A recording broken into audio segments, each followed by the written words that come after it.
guys? 7198 here. The podcast, first episode. We'll see how it goes. I'm here with. I'm Sergeant Josh Hansen, U.S. Army retired. Uh, I drive and race a Dodge Challenger, a 2020, um, in Nassau, Utah, and appreciate being here. What do you do to afford the projects? I used to run my own business back in the day. After 9/11, I was so affected by that, I joined the military. I did 2 tours. At the age of 30 is when I signed up for the Army. Did 2 tours in Iraq, was injured, and was medically discharged. And so the Army, if they can't use you in the military anymore, they retire you out. So Okay. retired medically from the military, and now it's just was finding something to occupy that time because I'm 55 now, so I've been kind of young to be retired. Yep. So That's nice. yeah. I can't wait to retire. I still got a lot. Like 30 years old is what I am now. That'd Okay. be like me going to join the military. I thought about it at one point. I got all my face tattoos removed that I had, and I was gonna join, and I forgot I had head tattoos and under the beard tattoos, and I'm like, maybe we'll just wait on that and see what happens. Yeah. So how did you get into cars? Well, after it was actually during 2020. Because my whole life I've been into motorcycles, motocross. Okay. I was a pro mechanic for motocross racers traveling the country. So I've always been into motorcycles. And then after getting injured in Iraq, I had a traumatic brain injury, and the doctors were like, it's really not a good idea to continue with motorcycles because another good concussion. I thought, well, cars are safer. They're a lot bigger and more stable. So during the COVID in 2020, I bought my Dodge Challenger. It had 10 miles on it. They had it on sale for 42,000. Nice. It was a manual, so I figured they're just trying to get rid of it. Yeah. And the wife and I during that time just traveled all over Utah. I got this huge map in my garage, and we just drove every road and canyon in Utah in our Challengers because she has one as well. And I bought the TA version, and I thought, it'd be really fun to race this because I was always into racing with motocross. So I started getting into the car racing, and sure, the Dodge Challenger is not the best platform to race, but I love the body style. Yeah, and that's what made me get that car. Growing up through the 70s and 80s, the old muscle car is just my thing. And so, yeah, that's kind of what made me go after that car, get it, and then slowly converting it. Nice. That's fun. Yeah, we'll have to post in there and get a picture of the map and everything that you guys did. That looks pretty cool. Yeah, definitely. What was your first car? 1977 Toyota Corona. That's cool. It was. I mean, it'd be way awesome to own it still today, but yeah. I mean, I had like gum wrappers and the fuses to help keep fuses from blowing. It was my absolute, 16-year-old on car for a while. Oh yeah, yeah. My first car. Ugh. The stuff I did to it, I wouldn't recommend to anybody. I don't know how it survived. Yeah, it's funny where we go from back then to as you get older. Yeah, even redoing this, I'm like, man, why did I let my just even 2 years ago self do this? All the wires under the dash are the same colors. I'm like, well, I don't know what negative and positive is. We'll see. Yeah. What got you hooked on cars? Like, I need to do this. Well, like I say, once I started driving my Challenger more and started with autocross and then doing the track races, then it comes to that fact. And I did everything with the vehicle stock. Okay. Because in motocross, I never did major changes on anything. You do one change at a time in case something drastically goes wrong. You know what you did that screwed it up. That makes sense. And so with the car over there, probably a 3-year period, just slowly kept adding things at a time. Okay. With the Dodge Challenger, the whole thing was stiffening the platform up, coilovers, lowering it, because it's just a huge body car. Yeah. So trying to get that body roll out of it, get camber in the wheels. Okay. So it was just slowly adding things through time. And, the worst thing I did was probably putting in not the worst, but probably the most scariest thing I did was putting my hood vents in. Oh yeah. Because when you look at the hood, if you're off crooked on the hood vents, people Yep. are gonna notice. So I probably measured that thing 1,000 times. Had my wife measure it before I cut into the hood. Yep. So yeah, just slowly builds and it just keeps going, right? You keep finding different things to Pretty add to your much. car, and Yep. it never seems to end. Yeah. This thing, when I got it, had hood vents from the guy before me, and they were crooked, and everyone could tell. But they were like, "Well, that's kind of cool," and I'm like, "It's not cool. You don't have to lie to me. Just tell me it's not cool." So I ended up just chopping them out and just smearing Bondo across it. But it fits the style of this car. So Yeah, that's a cool car. I love it. thanks. Why this car? Any other car you could have had? Why this one specifically? Well, like I say, I growing up in the 70s and 80s, I loved the body style. Okay. That Challenger body style is just, to me, is the old muscle car look. Yeah, for sure. Because it seems, like your Mustangs, Camaros, they've all kind of gone to that sports car look, to where the Yeah. Challenger is still just that boxy, Yep. Dukes of Hazzard looking. It's a Challenger, not a Charger, but it has that look to Yep. it. And, so yeah, that's kind of what got me hooked into the car, and then built from there. Nice. That's always fun. Yeah. I definitely want to own an old muscle car, but like a Camaro, maybe 70 to 73 split bumper. That's what I want to own, but they're Yeah. expensive now. Oh yeah. Yeah. I've been looking. Cause I'd love an old Barracuda. Yeah. Those Yeah, things are. those are pricey now, Yeah. for sure. Definitely. So how did you find the car? Just riding around dealerships, and uh, I saw that one. I've always been attracted to black, but black, like a solid black car. I mean, as soon as you wash it and you get a slight rainstorm or anything, it just looks Yeah. horrible. But it's called granite, and so it kind of has that sparkly look to it. Okay. And in the sun, at the dealership, it was actually filthy, but it looked pretty good. Yeah. And the car kind of changes colors with different angles and has like a mirrored look to it. And I was like, Nice. the color is fabulous. It's a manual, which I really wanted a manual transmission. Yeah. Even my wife's car, she bought a 2023 Challenger because she wanted a manual. Okay. And she has the 5.7, and I ended up getting the 392, the 6.4. Nice. And yeah, I have, even though I raced the thing, I've done nothing to the engine whatsoever. It's bone stock. Okay. Just all the stuff I have changed on it's just been suspension and handling type stuff. Nice. Yeah, but that's why I chose it. So was this the plan from the beginning to like have a race car, or was it just like a cruiser car at first, or? Complete cruiser car. And then I think that racer mentality from my past kind of kicked in. And I seen some people doing autocross in a parking lot, and I thought, wow, that looks cool. Learned about it, signed up for it, showed up, and they were like, people don't autocross those. That car is way too big. It's a big, heavy car, and I'm one of those that I do it anyway. And I ended up taking third place overall for the season. Oh wow! So yeah, that's nice. It's kind of fun to have people say you should, that car is going to be worthless. You shouldn't do it. Yeah, for sure. And then go out there and show them, with the right driver, you can make anything fast. Yeah, if you put your mind to it. On the driver, yeah. Yeah. I would have never guessed that car is not for the track. I just assumed it's a race car. It should be for the track, Yeah. Yeah, it's just a heavy car, and and even though I've been even racing NASA out on the big track, just the weight to horsepower ratio is just so heavy. I mean, it's a couple of 100 pounds heavier than even a Camaro and stuff. Oh, wow. So, yeah, my first year racing it was 4,300 pounds. I've got it down to 4,100, which still most of your Camaros are like 38, 36 on down. So, weight to horsepower is a big thing in racing, and so it's always a challenge, but I love the challenge of it. And makes it a little more fun. Yeah, and it turns a lot of heads.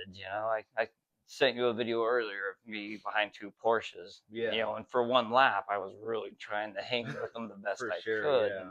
And to me that's the fun of it, you Yeah, know. get something that people underestimate, and then they're like, where'd this come from?" Yeah, yeah, and it actually, when I first started racing NASA, it brought me a lot of attention, and I made a lot of friends because Yeah, they see me out on conversation track. They piece. see how, I was like, man, I saw this huge car chasing me down on the track. Who the heck is that? And they Yep. come talk to me. And so I've made so many amazing friends through racing because of that car. If I was driving Nice. a Porsche or something that a lot of them I'll drive, maybe they wouldn't have Yeah, just seen the another attention of guy. it. Yeah.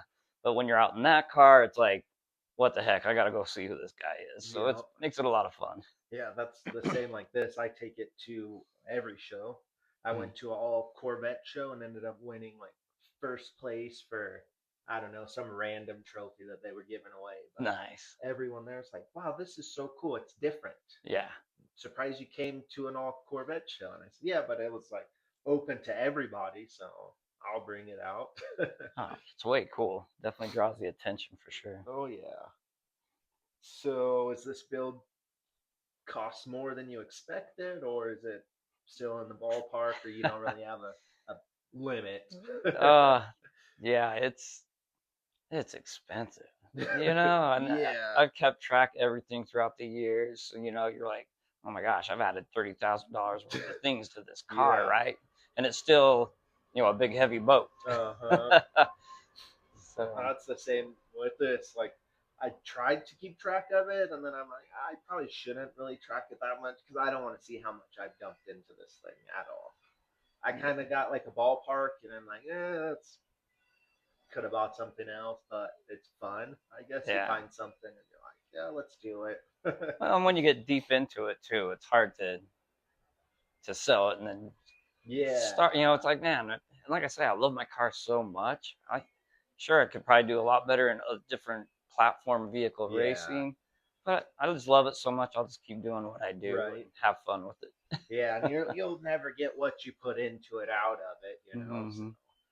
unless it's like to the right person that knows what you've Done. done and Yeah. they plan on doing that same thing. So, Yeah. Save them the work and they can just buy your project, right. right? Yep. So, any regrets with this early on, as far as like the build or the process, or you should have done this instead of that? No, no. I really love the whole thing. It's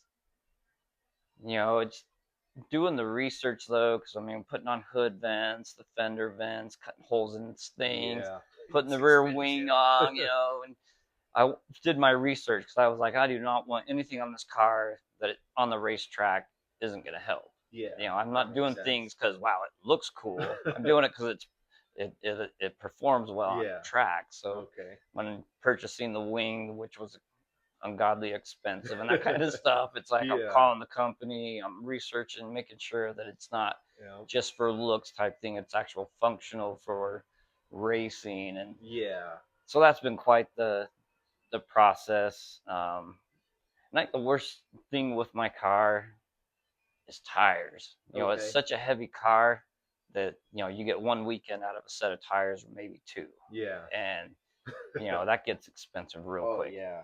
Sheesh. I bought tires for this and they were only like $450, and I'm like, ooh, that's expensive. Yeah, Some people are like, yeah, that's one tire for me, and I'm like, yeah, oh, yeah. that's not for me. Yeah, it's the Hoosiers I'm running right now are over 2,000 for four. That's wild. Yeah. I bought a set of. I had this big lifted Suburban in the '90s, and I think the whole set of tires costed me like $1,200, and I'm like, yeah, I don't want to own anything lifted ever again. This is ridiculous. Yeah, it's crazy. That's funny. So has this project always came together, or you seen it kind of start to come together all at once, or? Well, I did things so slowly on it, building it, and it's great to get out on track and see the changes I've made. Actually, your lap times getting Yeah. better and that kind of stuff. Um, so yeah, it's come together. It's just the frustration of nobody really races this car. So like Yeah. at the track, you can go to other people that own Porsches and say, "Hey, what have you done? What works? Doesn't Yeah, work?" Or a for sure. Corvette, or you know a um, the Supras or whatnot. Hey, what'd you do to yours? I have Yeah. nobody. I am the only car since I've been racing since 2021, and there's no one that I can go to and say, hey, what made yours work better? Yeah. What could I try different? And during the war, suffering a brain injury, for me, downshifting going into corners, you got to do the heel toe Yeah. to rev the engine to let the clutch out. Okay. And I had a left side brain injury, which affected my right side. Okay. And I bought different pedals. I've tried everything to do the heel toe, and Yeah. just couldn't get my leg to function properly. So I found a company, X Engineering, that had a blip module that I have hooked into my car now. Okay. So as I push the brake and push in the clutch, it automatically rev matches for me to shift. Oh, that's nice. And that really improved my lap times and made things a lot easier on me. But it's funny how as you get into racing and doing these things with our cars, you start finding things that you need to do different or whatnot. Oh, yeah. And it's such a process. For sure. So what is your biggest win moment with the car? The biggest win, for me with racing, the biggest win was when it rained. Yeah. We had a real big rainstorm, and I went out on track with everyone. We all took off, and I have a video of it on my YouTube page. And I started towards the back because I'm like, yeah, the smaller cars. I'm always the big boat. I'll just see how it goes. And we all start heading down towards the green flag. And by half a lap, I was in the lead because the cars just couldn't handle the rain, or were sliding off, or I come around one of the corners and the Camaro's facing me as I come around the corner, and I thought, I go, they call it the big boat, and that's why that thing goes well in the water, because it was pretty fun. And then one of the sessions I was, which I have on YouTube, is me chasing this little white all-wheel drive. I believe it was a Honda, and me and him were the only two on track because everyone else just pulled off. They're like, it's not worth it in the rain. And me and him were just chasing. I was chasing him around the track, and I ended up beating his quickest time because I'm in time trials. Okay. He came over and found me afterward, and it ended up being Jason Harwood, that is a professional. Oh, wow. Was a professional IMSA racer. That's fun. And he says he lives in Utah, and he brings that car out just for fun and stuff. And he came up to me and he goes, I cannot believe that two-wheel drive rear wheel car was hanging with my little all-wheel drive car out there in the rain. He goes, that was pretty impressive and fun to see you back there coming after me. And so that was a lot of fun. That, to me, that was my big win for the big boat. A lot of my fellow racers said, yeah, man, we were up in the stands watching, and you guys just kept pushing it, and that was so fun to watch. So yeah, that's cool. It's nice to see like cars that are not supposed to do things actually do things. Like you said, it's all about the driver and not the car. So I could go out right now and get a whole Ferrari, a Porsche, and still have the slowest track time because I have no idea what I'm doing.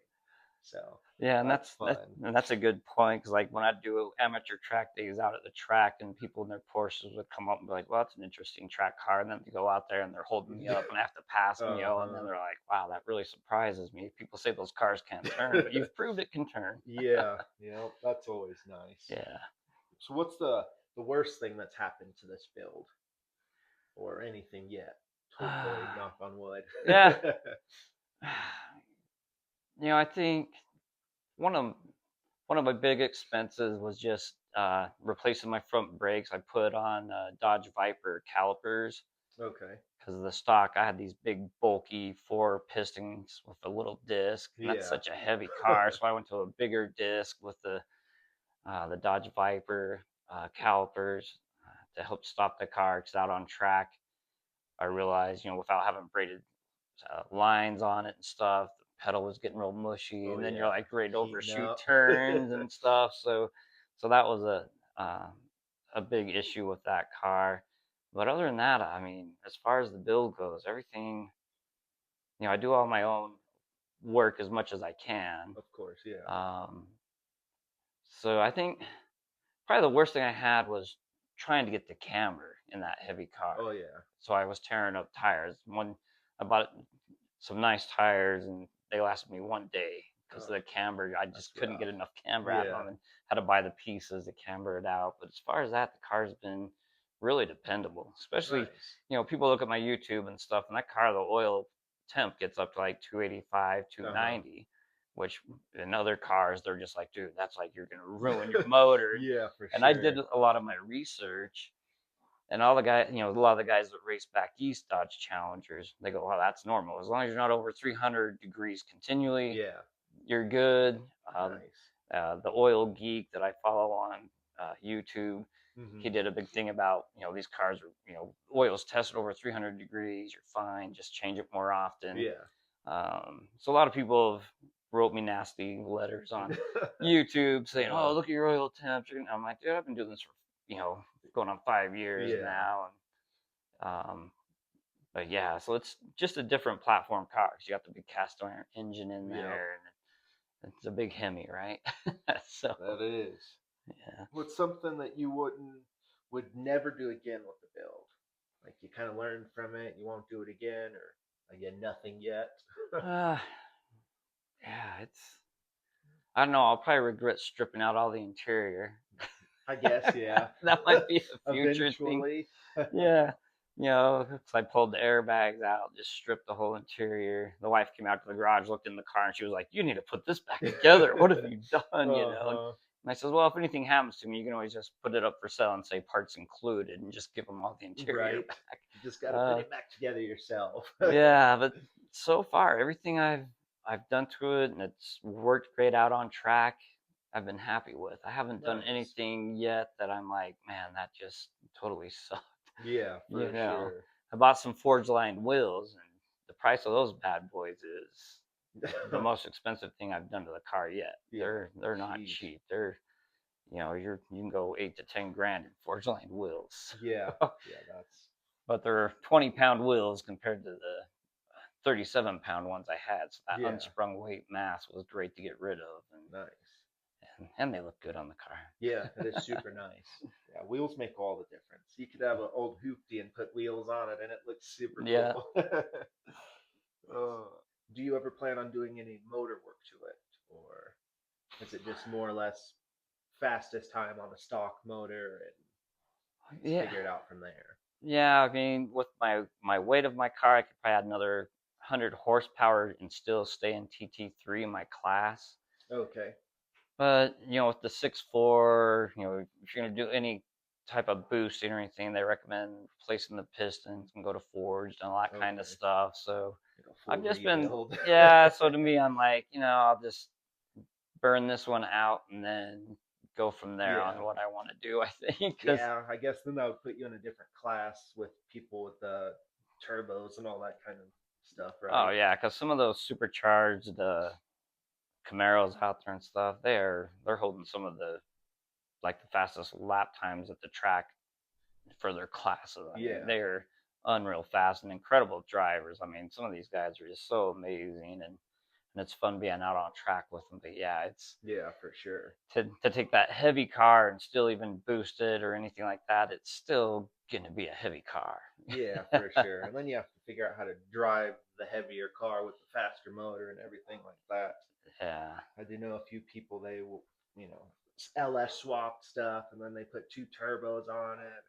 Then the next thing I know, the car's in the ditch and they don't know how to drive a fast car. And they're like, well, yeah, maybe I won't do that right away next Yeah. time.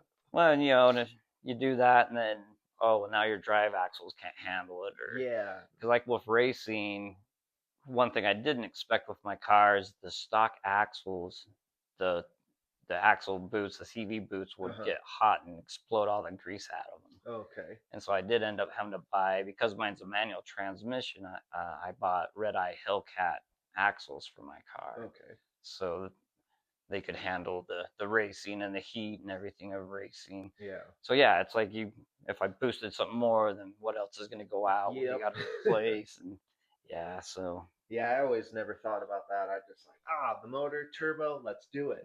I didn't think about, the axles and the anything else really that has to go on with the car.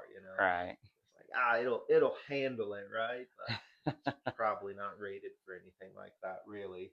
Yeah. So it's just you end up finding out the hard way. You're like, damn, now I got to buy this, this, and this Yeah. to Yep. compensate it. Pretty much. That's like swapping the LS in here. Mhm. Originally, it had like a torque tube in it, and I guess that's cool for the 50s, but not for this, you know. So I had to swap the drive line, the rear end, and everything. And then they're like, you should probably do disc brakes. And I'm like, oh, great. It Yeah, just kept adds up. adding up. And I'm like, well, it'll be fun in the long run, I guess. We'll see. So, are you like familiar with the car scene other than like racing or like, I'm really not. A lot of guys say, "Oh, you should come to the car shows yeah, and do some of those." And I haven't, but I like going to them and seeing everybody's yeah, tricked out stuff. And I think once I got into cars later in life, right, you start appreciating when you see things like this. You're yeah, like, different builds. "Wow, Yeah, that's impressive," or "How'd you get that to fit?" To where before it was just cool, you know. it's different. It looks cool, I Yeah, guess. Yeah, yeah. So as you get it more into it, you get more impressed with things as yeah, for you sure. understand what it takes to do the builds with all the stuff I've done myself. You're like, wow, Yeah, that's impressive. So yeah, it's kind of cool to see people's mind thoughts and how they come up with the things they do. yeah. It's pretty cool. That's how I feel like with lowriders and stuff. Like I've always liked them. They're cool. It's like, man, it's not for me, but it's super cool. And then once I started building this and other cars, I'm like, wow, that's a lot of time that goes into the paint. Like hundreds of hours into paint and engraving and gold plating and all that. It's just like that's pretty cool. Yeah. It's a different cool. Like before, I'm like, oh, that's neat, meh. But now that I realize what goes into it, I'm like, yeesh, Yeah. that's pretty The sick. simple things you look at and you're like, that Yeah, isn't as simple as you think. yeah, That's a for series real. of hours That's working yeah. on it. Every time I see like engraved, chrome and bumpers, I'm like, man, that guy spent a lot of hours doing that. Yeah. People I'm with, they're like, wow, that's neat, and they just keep walking. I'm like, but look at this Yeah. little swirl Yeah. right You're there. not getting it. For real. Your dream car build, like any dream car, no budget. One of my, I love the AMGs, like the AMG Black when it came out. Okay. That's, and what's funny is one of my friends owned one for a while, and I was just like, he brought it to the house, and I was like, "Are you killing me, man?" Yeah, Yeah. yeah, it's a dream car. It'd be so cool, and usually people that have cars like that, they won't track them. Uh huh. And of course, he took his out tracking Of it and course. stuff because he was a racer, Yep. uh, and so it was so cool to see that. And I just, I always liked the Dodge Viper. The Dodge Viper is if I could afford one of those and build one of those, Uh that huh. would be the ultimate car for me. That's cool. But you know that, and then the AMG has that same body style, so I like it as Yeah, well. for But sure. yeah, a Dodge Viper would definitely be my go-to if I could afford it. Buying one of those and Yeah, turn it into an awesome track car would that'd just be be cool. so awesome. We went to a car show this last, well, a couple weekends ago now, I think, for Easter, and there was a whole line of Dodge Vipers. Really. It's pretty crazy how big the hood is. Like the hood is the whole front of the car, and it just lifts up. They're pretty nice. Yeah. I always seen them online and stuff, and now that I've been seeing a lot of them more in person, I'm like, oh, this is what all the hype is about these. These are pretty Yeah. nice. Little lightweight horse powered car, Yeah, It's like, man, I'd love to track one of those, but they're like I say, it's a dream car. That one, the Mercedes AMG. yeah, for sure. So, do you have a favorite mod that you've done to your car? Ah, favorite mod, but Well, I I guess. think the favorite thing for me would be the rev match, Yeah, just because for me, not being able to get the hill toe down with the brain not connected to that whole thing really saves the engine and all your components for yeah, dumping the clutch without the rev matching. And that's really made my life so much easier. So I owe a lot to them for nice. having a Yeah, product that I can turn on and off for rev matching. And a lot of people on social media are like, oh, we'll just figure it out and do it, and I'm like, okay, well, Not I'm a that two-tour simple. Iraq War veteran, right? I was an IED hunter. My job was to find bombs on the roads. You would find them Yeah. or get hit. I've been hit 8 times. It kind of messes the brain up. For sure. So a Yeah. lot of times people speak before they understand Yeah, and actually issues of know the whole why I thing. really need to have that and why it's such a huge thing Yeah. for me. So to me, that is probably out of all my mods, that's one of my most favorite because it Nice. really helps me get around the track well and save components. That's cool. Yeah, that's nice. Do you have a least favorite mod that you've done? The least favorite installing Yeah, or was that, right? was probably doing the axles. 'Cause, I mean, it's like a two-person job, and I'm one of those guys that I'm Gen X. It's like I do it myself, and oh Yep. man, I was transmission jack and it's crooked, and I'm bouncing things on legs, Uh-huh. pushing things up and sliding axles in, and literally my back looked like somebody took a baseball bat to it because I was wedging myself on the floor trying to hold stuff up. And I'm like, what was I thinking? Next time, maybe I should call someone like that neighbor down the road that has that cool car. Right. I do the same thing all the time. I'm like, I'll just do it myself. And I do it myself, and like the next time I'm gonna ask for help, and then I still end up doing Yeah, it myself because I'm just impatient, Like, I'll be free like around 5, and it's like 8 in the morning, and I'm out here with the transmission it's out done. trying to hold it. Same with the body swap when I did the C10. I had it on the side of the house, and I'm holding the jack stand, and we're falling, and I'm like, oh, this is gonna crash. Yeah, it's like One of those things. putting my roll cage in. I didn't want to bother my wife that was doing stuff, so I'm like holding my roll cage. I'm sneaking it through the door into the interior, and I mean, I wish I had it on video. I mean, I did it Yep. without damaging anything, but I'm like, that probably was pretty dumb. I could have had a Yeah. friend just hold one side and walked out the other Way door. easier. But yeah, sometimes we are our own worst enemy Oh yeah. when it comes to stuff. That's what I got to do more often. I just need to like set up a few GoPros in the garage and stuff just so people could see. Like, yeah, I really did that by myself. Yeah. I don't recommend it, but I did it. Yeah. Was not as easy as I made it seem like. Because I'm like, it was fine. It was fine. I'm in there sweating, bleeding, Oh hurting. yeah. Yeah. We're not the smartest creatures sometimes. No, not at all. So do you have like a favorite Ford, Chevy, Dodge? Or you like all cars? Yeah. I mean, I generally go for the old muscle car look. Okay. I've always liked the '69 Camaros. Yeah. The Challengers. Like the old movies. Um, just old cars. Just to me, has always been an attraction. Nice. But of course, now that I started racing, I'm like, yeah, that Viper would be pretty cool to have, or Yep. something. But yeah, I just always anything like the old Mustangs, everything from like the '60s and early '70s were just cool to me. Nice. Yeah, I don't. I'm a Chevy guy through and through. I love Chevy, but every now and then I'm like, well, that would be pretty cool to own, old Ford truck or the old Dodge Vipers. And recently I've been on a like Mazda RX-7 kick, the FD, the '90s body style. Love those. The Dorito motor. Yeah. That's what I want to get next, but yeah. Yeah, it's funny as we see those old cars that we grew up around, and I'm like, wow, I didn't realize what that was like back then. Because I used to ride around in a friend's RX-7 was Dad's RX-7. Yeah. And we thought that was so cool back then. And then you go, and then now it's like, man, that car right now would be so awesome to own with that motor, right? Yep. One of my buddies had an RX, I think it's RX-3 or RX-4, and at the time I'm like, wow, this is a cool little car. It's old. It sounds different from what I'm used to.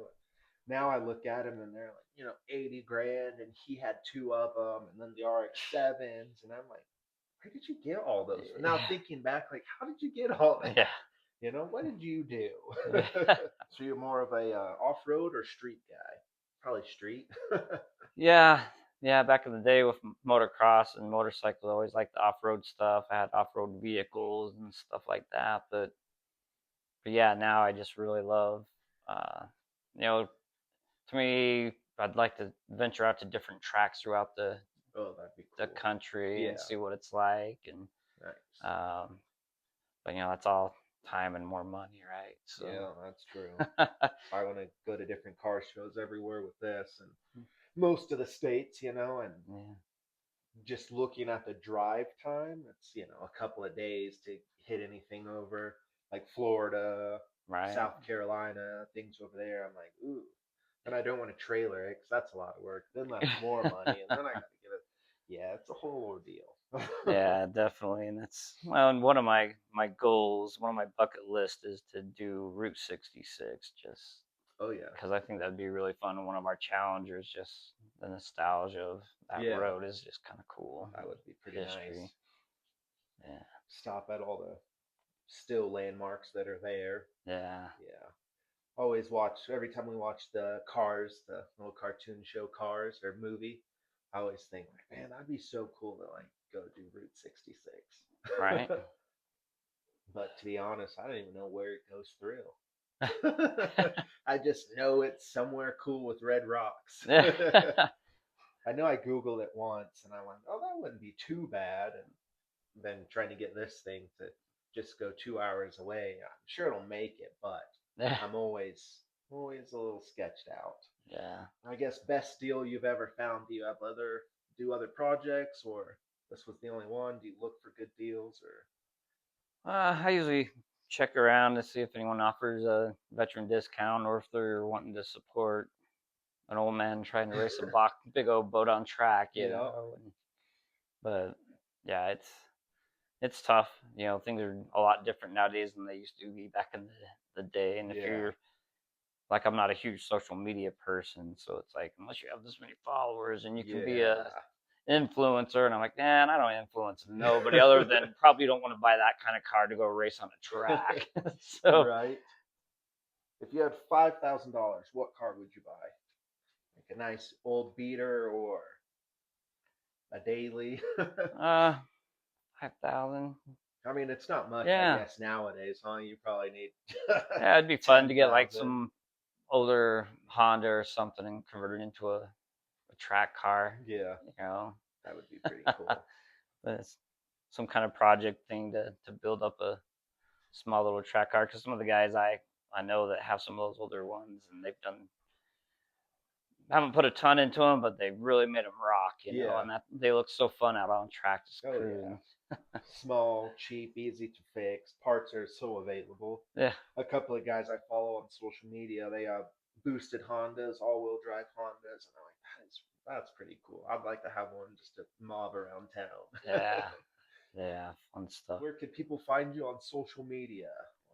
Social media, Black Lion 971. Okay. Any other YouTube, Facebook? Yeah, I have Facebook, YouTube, and Instagram. And my kids, I've always been into lions. I got a lion tattoo on this arm. A lot of people used to always call me Leo the Lion back in the military and stuff. So my kids, when I got the car, they're like, Dad, you need to call it the Black Lion because that's who we are. So that's how the car got its name.